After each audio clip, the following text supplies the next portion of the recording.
বাংলাদেশ বেতার খবর পড়ছি আফজাল হোসেন। শুরুতেই শিরোনাম।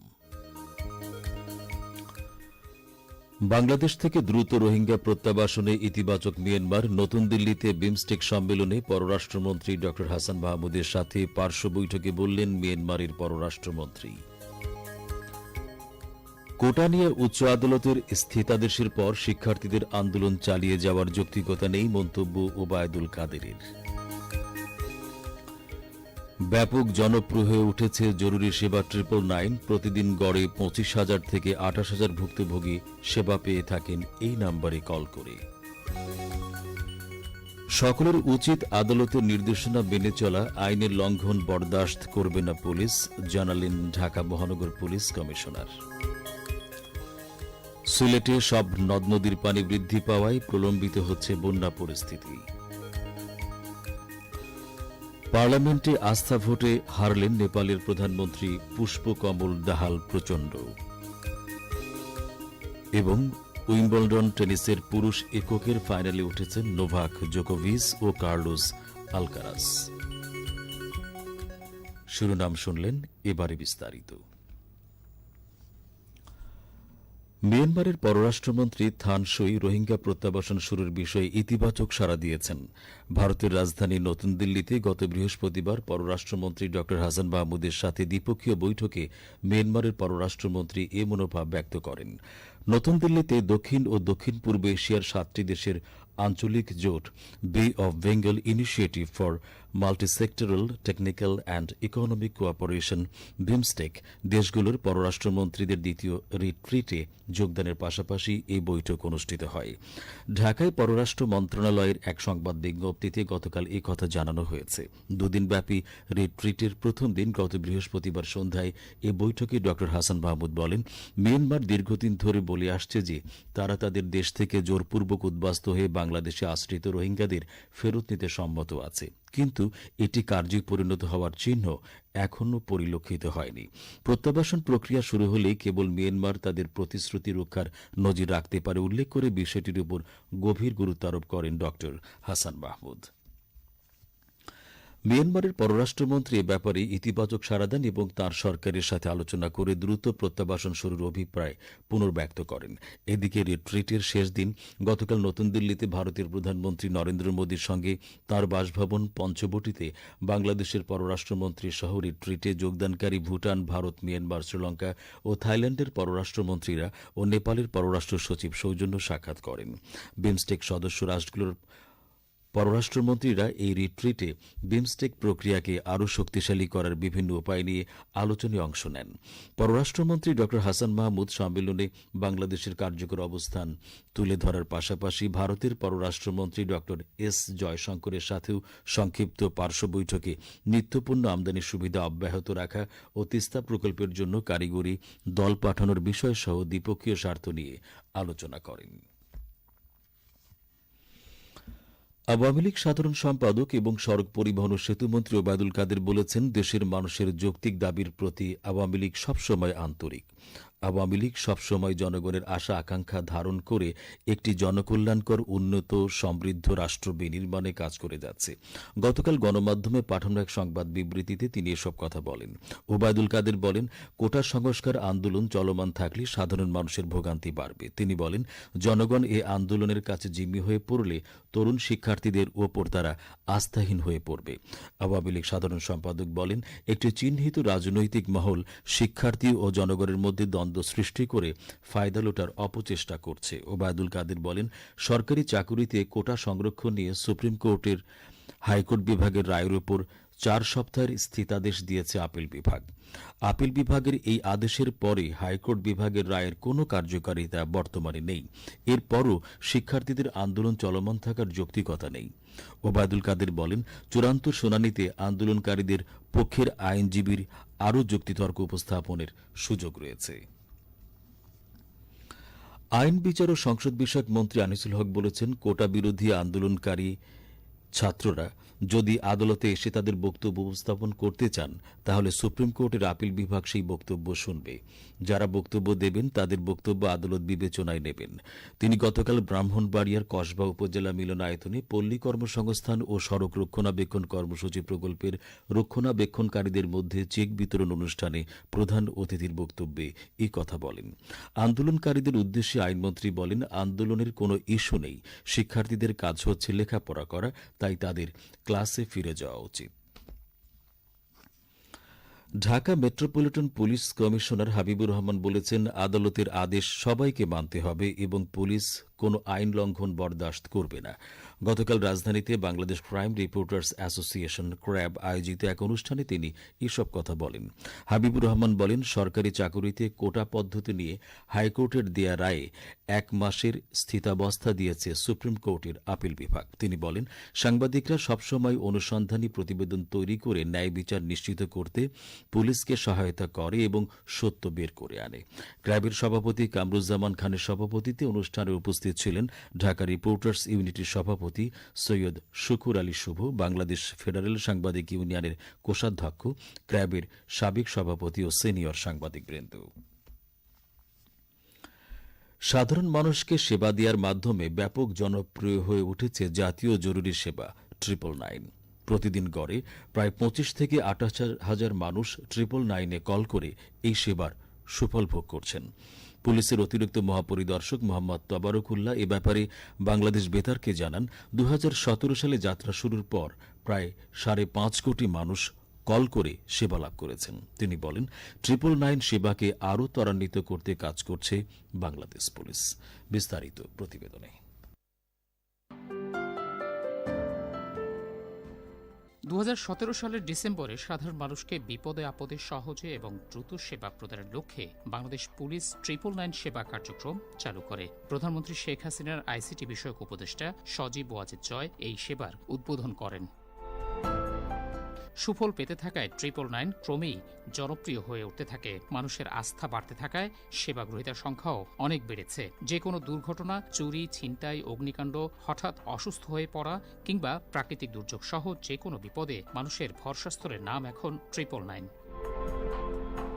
শুরু থেকে এই সেবার সঙ্গে যুক্ত পুলিশের অতিরিক্ত উপমহাপরিদর্শক মোহাম্মদ তবারক উল্লাহ এ ব্যাপারে বাংলাদেশ বেতারকে জানান, যাত্রা শুরুর পর থেকে 2024 সালের 30 এপ্রিল পর্যন্ত প্রায় 5,42,00,000 মানুষ 999-এ কল করে সেবা গ্রহণ করেছেন। প্রায় 5,42,00,000 উপরে কল 999 রিসিভ করে। এর মধ্যে প্রায় 2,30,00,000 উপরে সার্ভিস, তথ্য সেবা থেকে শুরু করে ডোর টু ডোর ঘটনাস্থলে পুলিশ ফায়ার সার্ভিস প্রেরণ করে প্রায় 2,30,32,00,000 উপরে কলের বিপরীতে 999 সার্ভিস প্রদান করে, যেটি প্রায় মোট কলের প্রায় 42%-এরও বেশি। তিনি জানান, জরুরি এই সেবার জন্য কল করা ব্যক্তি যথাযথ সেবা পাচ্ছেন কিনা সেটি নিশ্চিত করতে নিয়মিত তদারকি করে থাকেন তারা। এজন্য পুলিশের একদল প্রশিক্ষিত বাহিনী দিনরাত 24 ঘন্টা কাজ করছে বলে জানান অতিরিক্ত ডিআইজি মোহাম্মদ তবারকুল্লাহ। যে আমাদের এই সার্ভিস ডেলিভারি প্রসেসটা কয়েকটা লেয়ারে কিন্তু বিন্যস্ত আছে। প্রাথমিক লেয়ারে আমাদের যে কল টেকিং এজেন্ট আছে তারা কিন্তু ল্যান্ড ফোন অথবা মোবাইল ফোনে যখনই 999-এ ফোন দিবেন তারা কিন্তু ফোন রিসিভ করেন। রিসিভ করেই কিন্তু সার্ভিসটা চালু করে দিই। পুলিশের এই ঊর্ধ্বতন কর্মকর্তা আরও জানান, 999 সেবাকে আরও দ্রুত এবং কার্যকরী করতে সরকার নানা পদক্ষেপ গ্রহণ করেছে। মহসিন কবির, বাংলাদেশ বেতার। ভারী বর্ষণের কারণে রাজধানীর বিভিন্ন স্থানে গতকাল জলাবদ্ধতার সৃষ্টি হয়, যা ছুটির দিনও যাত্রীদের ভোগান্তির কারণ হয়ে দাঁড়ায়। ঢাকা আবহাওয়া অফিস জানায়, গতকাল ভোর 6টা থেকে সকাল 9টা পর্যন্ত 3 ঘণ্টায় রাজধানীতে 60 মিলিমিটার বৃষ্টিপাত রেকর্ড করা হয়। ভোর থেকে শুরু হওয়া এই বর্ষণে সকাল 11টা পর্যন্ত স্থায়ী হয় এবং এরপরও থেমে থেমে বৃষ্টি হয়।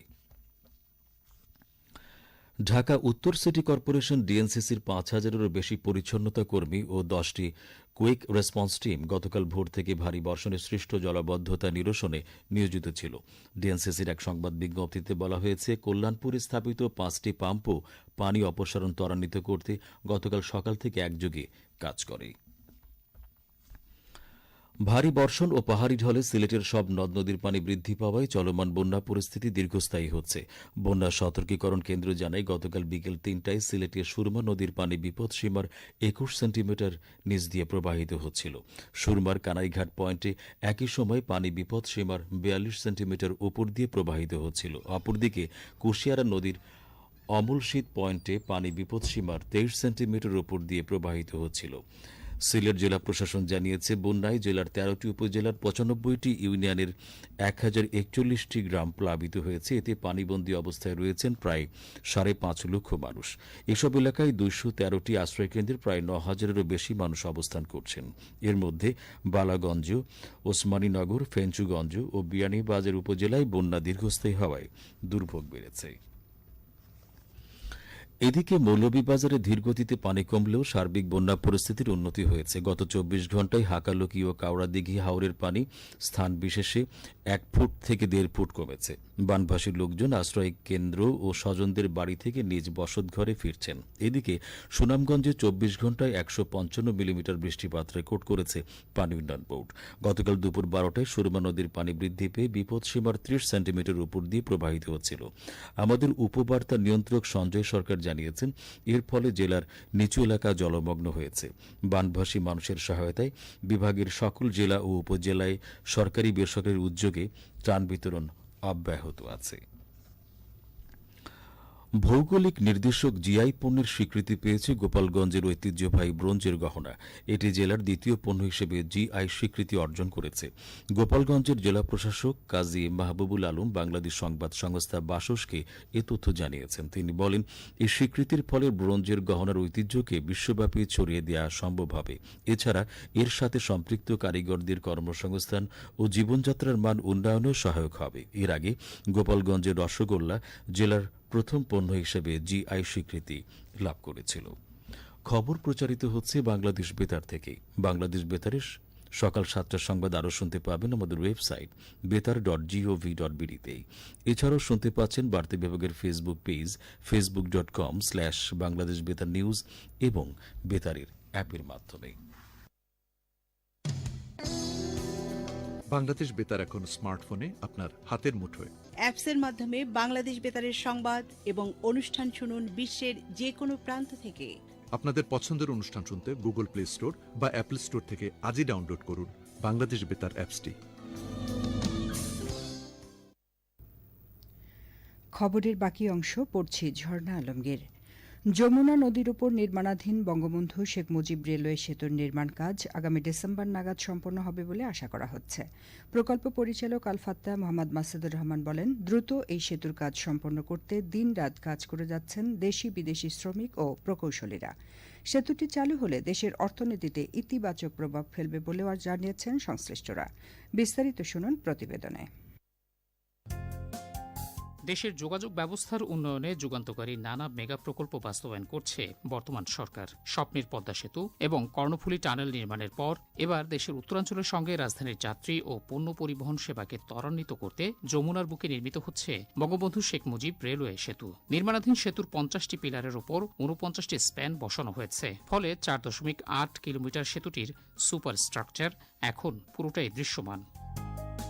২০২০ সালের ২৯শে নভেম্বর প্রধানমন্ত্রী শেখ হাসিনা দেশের দীর্ঘতম এই রেল সেতুর নির্মাণ কাজের ভিত্তিপ্রস্তর স্থাপন করেন। মূল সেতুর কাঠামো নির্মাণের পাশাপাশি যমুনার দুই পাড়ে নির্মিত হচ্ছে আধুনিক মানের দুটি রেল স্টেশন। সংশ্লিষ্ট প্রকৌশলী সুব্রত কুমার মজুমদার জানান, বিশ্বমানের নানা সুবিধা সম্বলিত আইকনিক স্টেশন দুটির কাজ প্রায় শেষ পর্যায়ে। উত্তর দিকের প্ল্যাটফর্ম কমপ্লিট হয়ে গেছে, দক্ষিণ দিকের প্ল্যাটফর্ম কাজ চলমান আছে। আর দক্ষিণ দিকের যে স্টেশন বিল্ডিং আছে, স্টেশন বিল্ডিং এর একটা পার্ট কমপ্লিট হয়েছে আর দুইটা পার্টে কাজ চলমান আছে। প্রকল্প পরিচালক আল ফাত্তাহ মোহাম্মদ মাসুদুর রহমান জানান, বর্তমানে সেতুর উপর ডুয়েল গেজ রেল লাইন বসানো ছাড়াও স্টেশন ট্র্যাক, স্টেশন ভবন, প্ল্যাটফর্ম নির্মাণ এবং সিগন্যাল বাতি স্থাপন সহ আনুষঙ্গিক কাজ চলমান রয়েছে। এসব কাজ সম্পন্ন করে ডিসেম্বর মাসের শেষ দিকে সেতুটি চালুর আশা জানান প্রকল্প পরিচালক। আমাদের মূল যে কাঠামো সেটা অলরেডি তৈরি হয়ে গেছে। এখন আমাদের রেলপথ নির্মাণের ইনস্টলেশনের কাজ চলছে, সাথে অন্যান্য আনুষঙ্গিক স্টেশনের ট্র্যাক, তারপরে স্টেশন বিল্ডিং, প্ল্যাটফর্ম শেড এবং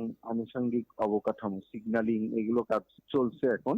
এগুলো সবকিছু শেষ করার পরে মূলত ডিসেম্বরের শেষ নাগাদ আমরা এই প্রকল্পে উদ্বোধন করতে পারবো। 16,780 কোটি টাকা ব্যয়ে জাপান ও বাংলাদেশ সরকারের যৌথ অর্থায়নে সেতুটি নির্মিত হচ্ছে। প্রতিটি স্প্যানের ওপর জাপানিদের অত্যাধুনিক প্রযুক্তির রেললাইন বসানো হচ্ছে। ফলে সেতুর ওপর দিয়ে ঘন্টায় 120 কিলোমিটার বেগে ট্রেন চলাচল করতে পারবে বলে জানান আল ফাত্তাহ মোহাম্মদ মাসুদুর রহমান। এতে পণ্য পরিবহনে ব্যাপক গতি সঞ্চার হবে, যা দেশের অর্থনীতিকে আরও সুদৃঢ় করবে বলে মনে করেন তিনি। এখন যে 39টা ট্রেন চলে, এর ফলে আমরা প্রায় 88টা পর্যন্ত ট্রেন চালানোর ক্যাপাসিটি আছে। সেক্ষেত্রে আমাদের যে নর্থ বেঙ্গল বা পশ্চিমাঞ্চল থেকে যেসব ট্রেন সংখ্যা বাড়ানোর যে ডিমান্ড আছে সেটা আমরা ফুলফিল করতে পারবো। প্লাস আমাদের যে একটা আঞ্চলিক, ইন্টারন্যাশনাল এবং সাব রিজিওনাল যে কানেক্টিভিটি, সেই কানেক্টিভিটির মাধ্যমে আমরা আন্তর্দেশীয় যে ফ্রেট ট্রেনগুলো চালাতে পারবো। মোহসিন কবির, বাংলাদেশ বেতার। এবার আন্তর্জাতিক সংবাদ। নেপালের প্রধানমন্ত্রী পুষ্পকমল দাহাল প্রচণ্ড পার্লামেন্টে আস্থা ভোটে হেরে ক্ষমতা হারিয়েছেন। গতকাল পার্লামেন্টের নিম্নকক্ষে আস্থা ভোট হয়, এতে 63-194 ভোটে হেরে যান প্রচণ্ড। নতুন সরকার গঠন না হওয়া পর্যন্ত তিনি তত্ত্বাবধায়ক সরকারের প্রধান হয়ে থাকবেন এবং রাজনৈতিক দলগুলোকে নতুন সরকার গঠনের প্রস্তাব নিয়ে এগিয়ে আসার আহ্বান জানিয়েছেন প্রেসিডেন্ট রামচন্দ্র পৌদেল। পুষ্পকমল দাহাল প্রচণ্ডর 20 মাসের শাসনামলের অবসানের পর কেপি শর্মা ওলি নেতৃত্বাধীন communist party, unified Marxist Leninist UML নতুন একটি জোট সরকার গঠন করতে যাচ্ছে। উল্লেখ্য, গত 3রা জুলাই প্রধানমন্ত্রী প্রচণ্ডর জোট সরকারের ওপর থেকে সমর্থন প্রত্যাহার করে নেয় ইউএমএল। হামাস পরিচালিত বেসামরিক প্রতিরক্ষা সংস্থা জানিয়েছে, ফিলিস্তিন অঞ্চলে প্রচণ্ড যুদ্ধের মধ্যে গাজা নগরীর একাংশ থেকে ইসরায়েলি সেনা প্রত্যাহারের পর 60টি মরদেহ খুঁজে পাওয়া গেছে। আন্তর্জাতিক মধ্যস্থতাকারীরা 10 মাস ধরে চলা যুদ্ধ বন্ধের চেষ্টা চালানোর মধ্যে এই মরদেহ উদ্ধার হল।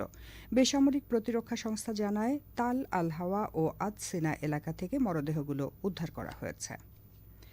নাইজেরিয়ার উত্তর মধ্যাঞ্চলে একটি স্কুল ভবন ধসে গিয়ে বেশ কয়েকজন শিক্ষার্থী প্রাণ হারিয়েছে। এখনও অনেক শিশু আটকা পড়ে রয়েছে বলে আশঙ্কা করা হচ্ছে। গতকাল সকালে ক্লাস চলাকালে প্লেশিয়া স্টেটের জোস নর্থ ডিস্ট্রিক্টের সেন্ট একাডেমি কলেজের ভবন ধসে পড়ে। স্থানীয় সংবাদ মাধ্যমের খবরে বলা হয়, অন্তত 12টি শিশু নিহত হয়েছে। অপরদিকে রেড ক্রসের মুখপাত্র জানায়, সেখানে অন্তত 21 জন শিক্ষার্থী প্রাণ হারিয়েছে। নাইজেরিয়ার ন্যাশনাল ইমার্জেন্সি ম্যানেজমেন্ট এজেন্সি জানায়, ঘটনাস্থলে উদ্ধারকর্মী ও স্বাস্থ্যকর্মীদের পাশাপাশি নিরাপত্তা বাহিনী মোতায়েন করা হয়েছে। জাতিসংঘ জানিয়েছে, পৃথিবীর জনসংখ্যা 2080-র দশকের মাঝামাঝি সময়ে সর্বোচ্চ প্রায় 1030 কোটি হবে।